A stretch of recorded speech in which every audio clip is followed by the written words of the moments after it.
So I'm taking you on another morning walk. Again, it's just so amazingly beautiful here that I really felt the need to share.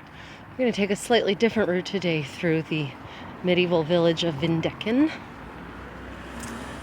As you can see, here is the old mill, the old water mill, or reconstruction of the water mill. Obviously, it's not the original. It's a miniature version of it.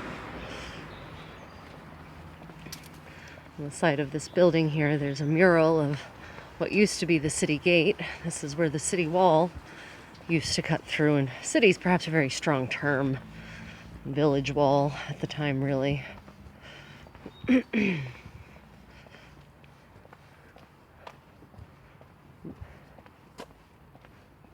Beautiful half timber, detailed. There's the mural.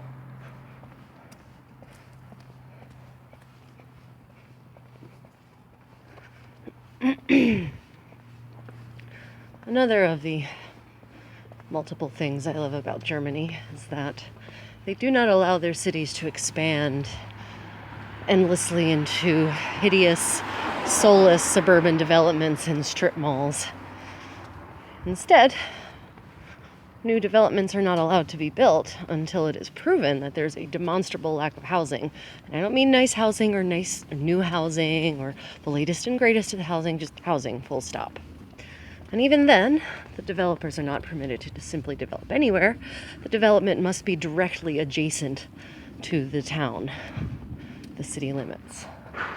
And also, because of the relative scarcity of property, houses do not have big, huge yards that isolate neighbors from each other. Instead, towns are very contained, which leaves vast swaths of nature between every single village that everyone can enjoy instead of just the rich few who can afford to have vast property.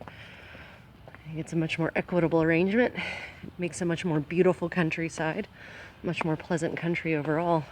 And if people really want to have a garden, there are garden communities that are on the outskirts of the towns, and you can lease and or buy a plot in them and use them like you would use a yard. But it still presents a lovely view of nature. So this is a set of houses that I particularly like. And of course, I love this gate into the courtyard. Now, living in these half-timber houses can be frustrating because the walls aren't exactly perpendicular to each other. The floor is not perpendicular to the walls either. Generally, there's interesting sloping, so it can be tricky to place furnishings. Having lived in a 17th century half-timber house for a year and a bit, I speak from experience.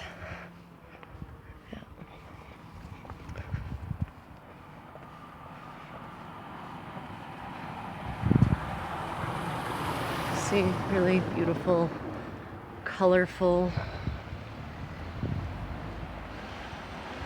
This is an example of covering up the actual beautiful half timber that was really popular in the 60s and 70s. It's quite hideous, as you can see. God, awful bricks. But it was popular because they wanted their houses to look modern and not old, in quotes. Exposed half timber looks old, obviously, and unappealing. Well, let me tell you, that hideous siding that they put on it back in the 70s, that is the dictionary definition of unappealing. So a lot of these buildings, while they have a plaster finish that makes them look modern, they're half timber just like the rest, for the most part. So we're approaching the medieval town square, formerly the beating heart of the town. There's still a couple of shops here, and people spend pleasant afternoons here. There's an ice cream shop, for instance. You can sit there in the square and just enjoy the atmosphere. That's something American towns mostly lack, is a nice town square with lovely atmosphere. You can just go and relax, chat, socialize, read a book, write your screenplay. No, instead, we have Starbucks. Still a different kind of half timber.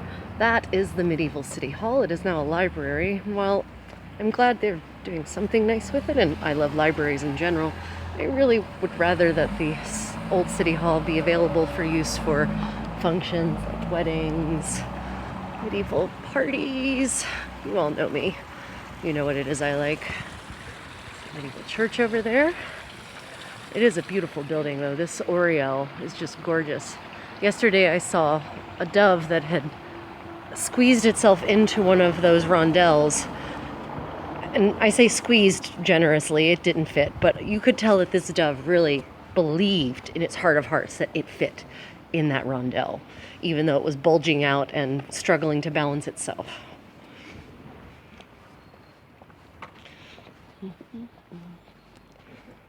Okay, I think that's enough for now.